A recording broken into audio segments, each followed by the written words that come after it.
Chapter 26, Dad's Week. Imani is back at school today. She texted me and Heather, so we waited for her outside on the front steps. When she stepped out of her mom's car, I saw her take a deep breath. A week is a long time. We ran over, like full speed, and hugged her. We got your back, girl, Heather whispered in our little huddle, and I kept repeating, I guess to myself and to Imani as well. We are stronger than the haters. We are stronger than the haters. Thanks, guys, she said. You're the best. I guess we looked kind of weird, all clasped together like that, but I did not care one little bit. When we let her go, her eyes were glistening. She didn't cry, though. She sniffed, stood tall, and then turned and told her mom she was okay. I think her mom waited in the parking lot a long time. She was still there when I looked outside as the bell rang for the first class. All morning, Imani sat in each class with her back straight, her eyes alert. She sort of reminded me of a deer, watchful, waiting to bound away at any moment. At lunch, just before Imani plunks down next to us like she always does, Heather and I jump up and give her another giant hug. I can feel her relax as we hold her. You good? I ask. Yep, all good, she tells us. For now. I believe her. What's the latest? She asks. Heather dives right in. Well, it's like this. I think the company that makes Doritos is cutting down on the number of chips in each bag. Say what? Imani laughs at her silliness. I'm counting, keeping a chart. I'm going to report them to somebody. Heather gobbles 2 chips. Well, you just messed up your count. You're eating your research. Oops. Well, you may as well eat some food too. Heather offers the bag to Imani, who takes it and gobbles a few herself. That's probably just what Imani needed, a Dorito distraction. I think it worked. Imani seems more relaxed than she did this morning. Hearts in every color under the sun are pasted everywhere. The cafeteria walls are covered. Tiffany and a couple of other girls are still at it, taping more on the far side of the lunchroom. How's your baby sister? I asked, trying to tiptoe around anything serious. She's so sweet, like a little chocolate drop, Imani says, pulling out her phone to show us new photos. Then she says, looking around at all the decorations that we've put up, the hearts are really nice. It's like the school vomited construction paper. Heather and I almost fall out of our seats laughing. Then I look at her, worried that might hurt her feelings, but she's cracking up with us. Just trying to show the haters they won't win, I say carefully. Cool, she says as she sips on a juice box. Really cool. Several kids stop by our table and say nice things, even a couple of 8th graders. I'm genuinely surprised. Hang in there, Imani, several kids say. We got your back, others say with stern nods. Ignore stupid people. John Tay, carrying a tray with only a salad and a bottle of water, pauses at our table. Just want you to know I'm here for you, Imani, he says. Anything you need, just holler. You need somebody to walk you home? Heather jumps in. Me and Imani ride the bus together. I'll look up for her. John Tay gives a chin nod, then disappears into the crowded room. When Tiffany finishes with the hearts on the wall, she comes over and brings Imani a container of slime. 3 red globs shaped into hearts. Wow, thanks, Imani says, her face brightening. I can tell she's not faking. I'm sipping on a Mountain Dew, which all 4 of my parents say is unhealthy, by the way. I deliberately drink one every single day, just because I know they don't want me to. I finish it with a slurp and a burp. It's almost time to go. I stand up and take my tray to the trash, but walking toward our table is Clint Hammond. I sit back down. He's wearing a red Ohio State jersey. Pinned to it is a small lavender paper heart. He stops. I tell myself to stay chill, but he doesn't even glance my way. He reaches out his right hand to Imani. I just want to say I got your back, Imani. Me and my friends. Not all white people are haters, you know. Imani blinks hard, then smiles. Thank you, she says. That means a lot. She offers him her own hand. They touch. 4 fingers of her slim brown hand grab 4 fingers of his surprisingly large, pale hand. For just a second, their palms brush. Their thumbs latch. Chapter 27, Mom's Week. During the weeks I stay with Mom, she goes to the grocery store to stock up on my favorite goodies, like Flamin' Hot Fritos, Kool-Aid, gummy bears, Cocoa Puffs, and Skittles. And broccoli. Yep, broccoli. For some reason, I like it, raw or cooked with butter. I think Mom caves on what she calls horrible junk food because I always eat my veggies. Well, except for carrots. Whoever thought digging up a random orange root, then eating it, was a good idea? Certainly not me. On the evenings she has to work, she gets off at 8 so she can take me home and get me to bed at what she calls a decent hour. She won't let me listen to music on my phone with earbuds while we're in the car together. She says it's rude. We're supposed to talk to each other. She usually starts. How are things at school these days, Izzy? She asks me tonight. All this racial turmoil has got to be upsetting. Yeah, I know, I say glumly. Things are okay. I guess, I shrug. She clicks on her turn signal and checks all her lanes. She's a really careful driver. When she's safely on Montgomery Road, she asks, "What's going on inside, kid? Talk to me." I let her drive a few blocks before I figure out what to say. I'm not sure, I tell her. It's confusing. I hesitate. I've got friends who are white and friends who are black. We've got kids at our school from all races, and most of the time we all kind of blend without thinking about it, like cookie dough. But this noose thing with Amani has really changed the recipe, at least for me. Mom waits a tick, then asks, "How do you mean?" Because I am that dough, Mom. Am I the chocolate chip or the vanilla bean? I'm not really sure. Mom chuckles, but for some reason that makes me mad. It's easy for you to laugh, I tell her. You're white. You have no idea what it's like to be me. Mom sucks her breath in. Isabella, she begins. She hardly ever calls me that. You're right. I will never know what it is to be you because you are your own unique, beautiful, talented self. I'm not even sure what that means, I grouse. You'll figure it out one of these days, Mom says with a confidence I'm not feeling. You know, your father and I don't seem to agree on much, except for the most important thing. In spite of our problems, we both have always been so very proud of you because you are half of me and half of him and all of both of us. We love you so. That's not what I'm talking about, I interrupt, trying to find the words for something I've never really said out loud. I love you, Mom, but I'm not white. I never will be. And I don't want to be because the half of me that is daddy is stronger. She draws in another breath, sharper this time. Her hands have a deep, her hands have a death grip on the steering wheel. I gnaw at my lip. She doesn't get it. I can tell. So I keep going. On official school stuff like state tests, there are lots of little info boxes that we have to fill in. One of them asks, "What race are you?" They've got choices like white, black, Latino, Asian, American, Indian, and other. A pause. "Which box do you fill in?" Mom finally asks. Well, I don't answer other because that's like being nothing. Like maybe I could be a Martian or something. I'm not nothing. I am something. I am somebody. I hear the tinge of sass in my voice, but I don't care. I look on her face. The look on her face is nothing I've ever seen. I hope she's breathing. I'm black, Mom, African American. That's what I put on my official school tests when they ask. I'm black and I'm proud of that. I hear her breathe out at last. And I'm so very proud of you, Isabella. So very proud. Chapter 28, Dad's Week. Mr. Gazilli, who looks like some kind of bee in his yellow and black vest today, is practically buzzing with excitement when I walk into his class after lunch.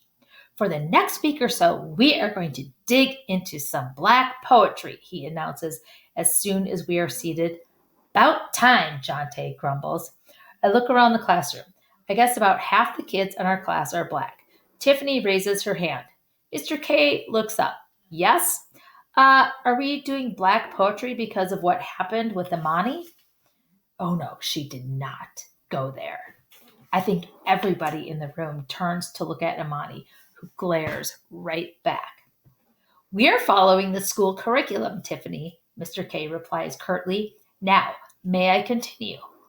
Rochelle kind of smirks at her friend Erin, but I saw it. So did Amani. We lock eyes for just a second. There is some sort of shift in the classroom, like a temperature drop on an autumn evening. But Mr. Kazilli drones on with the lesson as if nothing happened. Happened, telling us all about this guy, Langston Hughes, how he wrote poems and plays and stories, and how he'd started when he was still in high school. I bet he wrote stuff when he was in the sixth grade, too.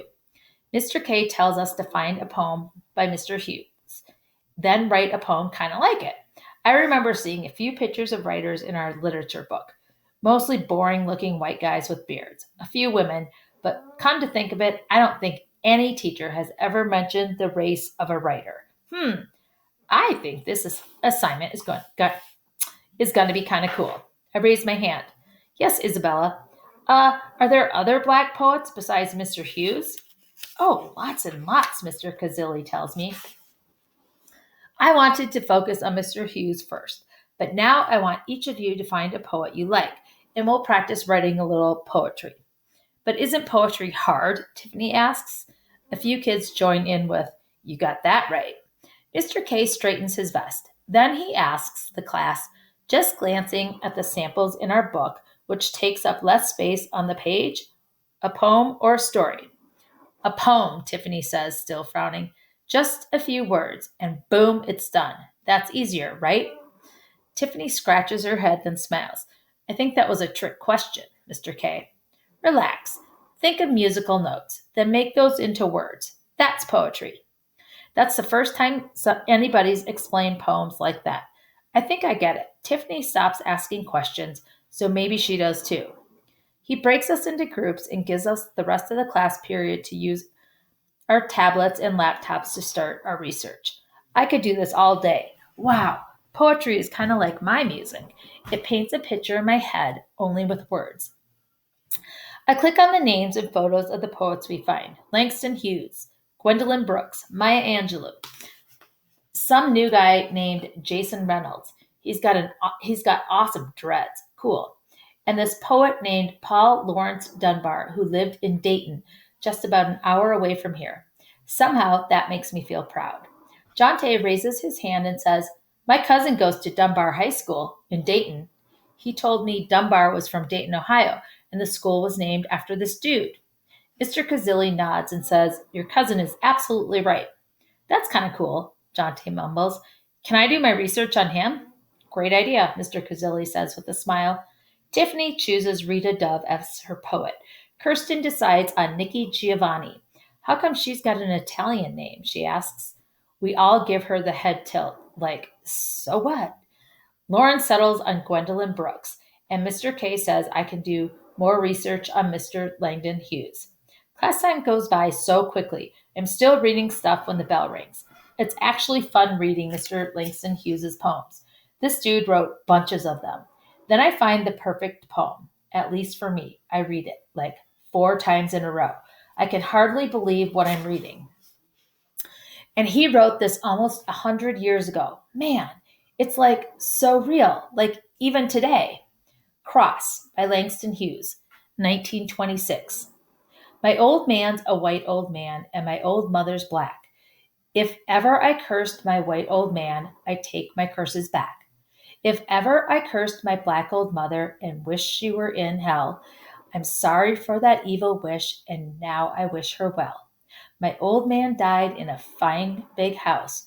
My ma died in a shack. I wonder where I'm going to die, being neither white nor black. So this is the poem I'm going to turn in for my project.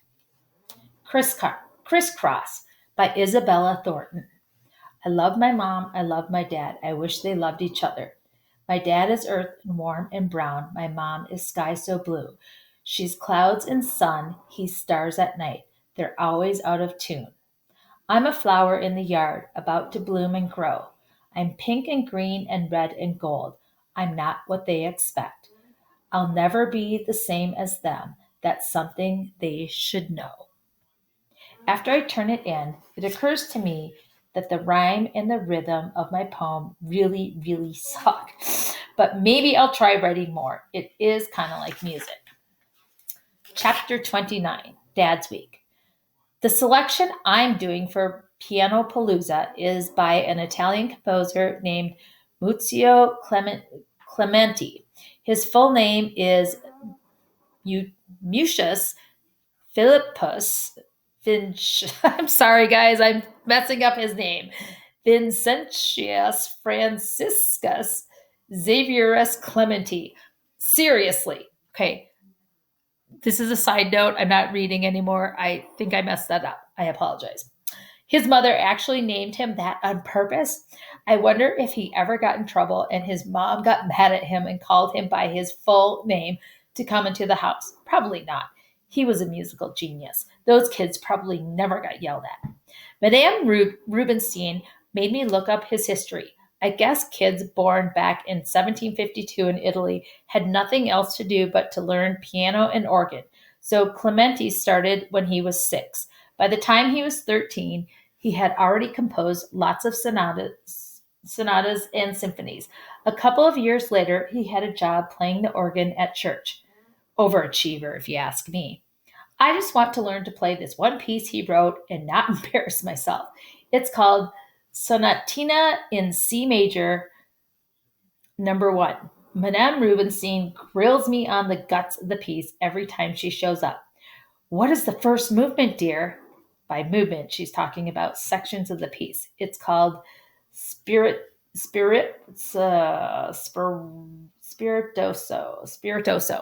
Thank you. Sorry about that. I tell her with certainty. And what does that mean?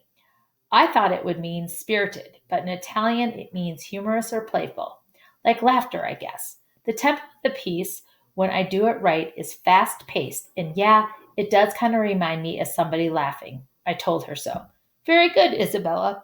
And the second movement is called, I'm ready for her. It's called andante. It means slow or walking, not skipping and jumping like the first movement. So I think for a minute, I have to play it more thoughtfully. Excellent. I knew she'd like that. I actually found the definition from Google Translate one night when I was bored, but I'll never tell her. And the third movement, she prompts, it's called vivace. It means like bright or cheerful, like the music is in a good mood. So the musician has got to feel that. I guess the audience will feel it too, if I do it right. Her bangles tinkle cheerfully as she claps her hands. Molto bene, she tells me in Italian. That means very good. Now let me hear your sonatina once more. The first movement, please. After my lesson, I walk Madame Rubenstein to the door, then go back to the piano room. I found out the bench doubles as a storage place for some cool stuff. A couple of weeks ago, under a pile of old sheet music and practice books, I found a yellowed book of boogie woogie pieces and old time blues and rock.